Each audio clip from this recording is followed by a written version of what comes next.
এ যাবৎ শুধু একটি কলেজ, কুমিল্লা সরকারি কলেজের বিষয়টি সবচেয়ে গুরুত্বপূর্ণ ছিল, যে কলেজের মাঠটা ভরে গিয়েছিল সেটা।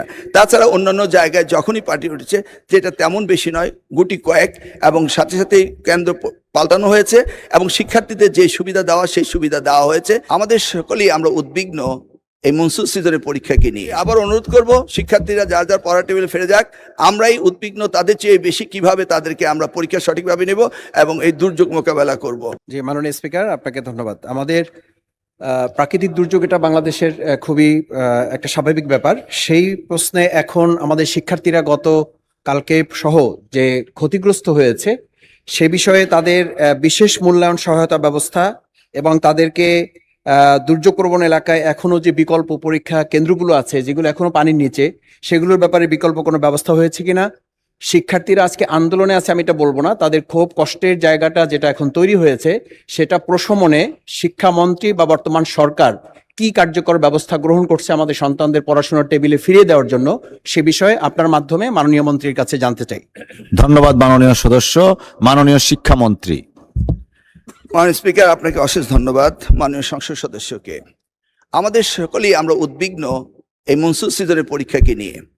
আমরা কনস্ট্যান্ট মনিটরিংয়ে ছিলাম, আছি, সারাদিনই আমরা এই কাজটি করে থাকি।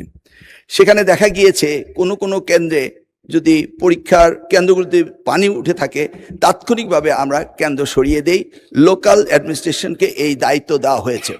এ যাবৎ শুধু একটি কলেজ, কুমিল্লা সরকারি কলেজের বিষয়টি সবচেয়ে গুরুত্বপূর্ণ ছিল, যে কলেজের মাঠটা ভরে গিয়েছিল সেটা।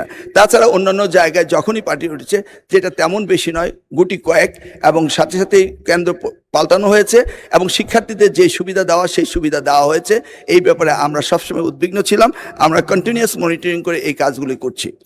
যেই সেই ক্ষেত্রে আমরা মনে করি এখনো ক্ষতিগ্রস্ত হয়েছে, এই ক্ষতিগ্রস্ত তাদেরকে শুধরিয়ে দেওয়া আমাদের জন্য কোনো বিরাট কাজ নয়, কারণ আমরা অনেক জায়গায় পরীক্ষা বন্ধ করেছি এবং আমরা আবার আমাদের কোশ্চেন সেট রয়েছে, আমরা আবার তাদের পরীক্ষা নেব।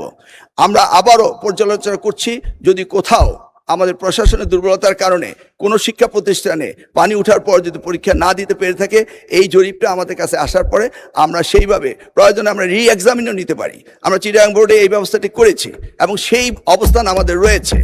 সেই জন্যই আবার অনুরোধ করব, শিক্ষার্থীরা যার যার পড়ার টেবিলে ফিরে যাক। আমরাই উদ্বিগ্ন তাদের চেয়ে বেশি কিভাবে তাদেরকে আমরা পরীক্ষা সঠিকভাবে নেব এবং এই দুর্যোগ মোকাবেলা করব। আমি আবারও আশ্বাস দিচ্ছি যে যেই সমস্ত পরীক্ষা কেন্দ্রে এই ধরনের ভুল ত্রুটি হয়েছে, সেখানে রি-এক্সামিন নেওয়ার প্রভিশন আমাদের রয়েছে। এরা আমাদের ভবিষ্যৎ, এদেরকে আমরা কোনো অবস্থায় ডিপ্রাইভ করতে পারি না, করব না। সেটাই আমি মহান সংসদের মাধ্যমে জাতিকে জানাতে চাচ্ছি। ধন্যবাদ আপনাকে।